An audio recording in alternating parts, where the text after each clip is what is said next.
Section 11.2 is about areas of circles and sectors. We'll start with a theorem, Theorem 11.2.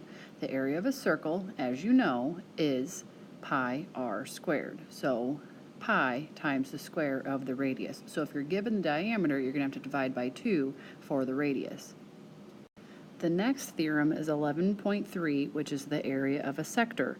The ratio of the area of a sector of a circle to the area of the whole circle, pi r squared, is equal to the ratio of the measure of the intercepted arc to 360.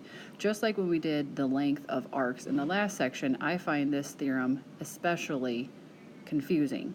So the part that I want you to write down is this part where they have solved for the area of the sector. So what you're going to do, just like when we did with the length of the arcs, you're going to take the measure of the arc over 360, so this would represent the fraction of the circle that the sector, so a sector is just kind of like the piece of the pie here, the fraction of the circle that the sector takes up times the total area, just like you did the fraction times the circumference when you did arc length. Now when we're finding the area of the sector, we're going to do the fraction of the circle times the area.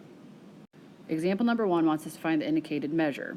For part A, it asks to find the area of the stopwatch.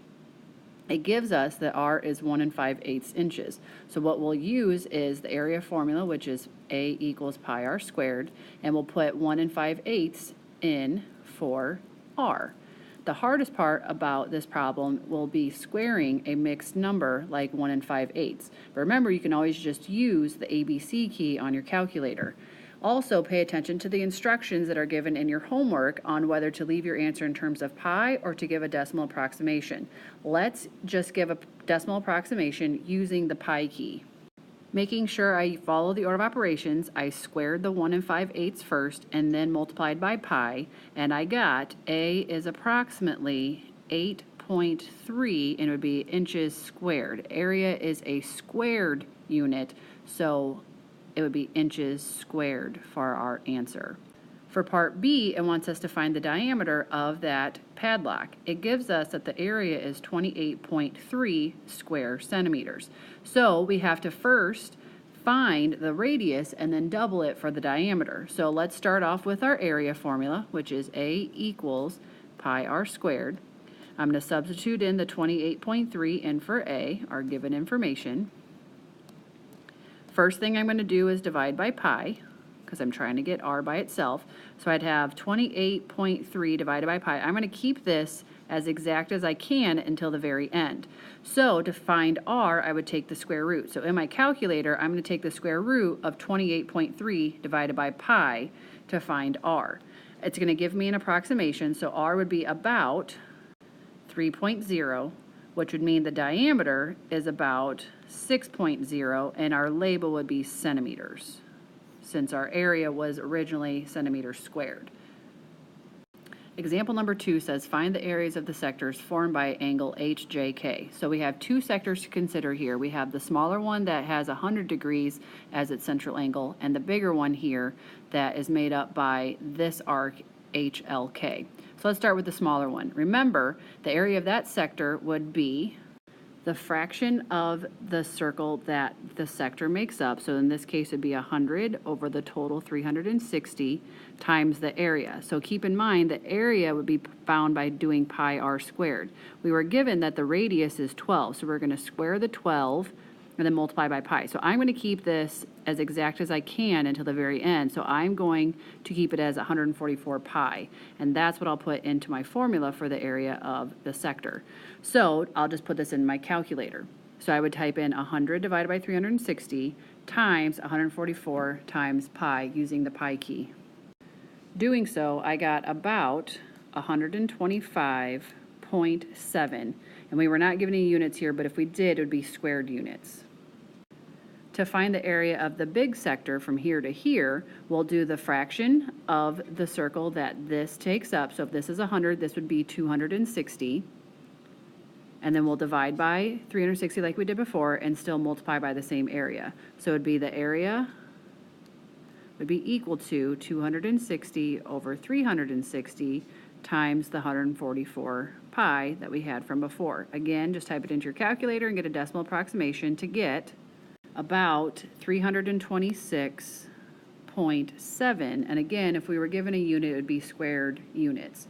So another way to do this would have been to take this answer and subtract it from the total area of the 144 pi, and we still would have gotten the 326.7. So it's just a matter of preference on what you want to do if you did a problem like this.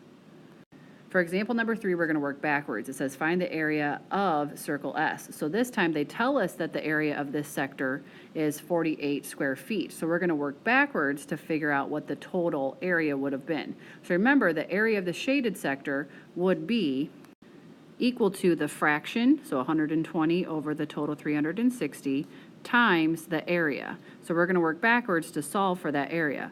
We were given that the area of the shaded sector was 48, so we're going to do 48 equals, let's put the 120 over 360 in lowest terms.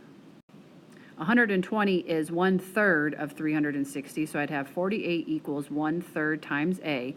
Remember, that's the same thing as A divided by 3, so to get A by itself, I would just multiply both sides by 3. So 48 times 3 is equal to 144, so it'd be 144 square feet for the area of that circle. The last example, number 4, asks us to find the area of the gray portion of the picture. So it says, in this large circular painting, 2 white congruent circles just fit into a gray circle. What's the area that appears gray? So what we're going to do is find the area of the big circle and subtract from it the area of the 2 smaller circles. So first, let's find the area of the small circle. The radius is 3, so it'd be pi r squared, so pi times 3 squared. Let's keep it in terms of pi until the very end, so that would be 9 pi. We actually have 2 of those small circles, so I'll multiply that by 2 to get 18 pi. So 18 pi is equal to the area of the 2 circles combined. Finding the area of the big circle is a little bit trickier, but let's keep in mind that the radius of the smaller circles are 3. So that means that from here to here is also 3, and from here to here is 3. This would be the center of the big circle. So the big circle would have a radius of 6. So the area of the big circle would be pi times 6 squared. So that would be 36 pi. So in order to find the area of the shaded region, the gray area, I would take 36 pi minus 18 pi. So I end up with 18 pi as my answer, and the approximation would be about 56.5, and we were given the unit of meters, so it would be meters squared. Remember, area is always a squared unit.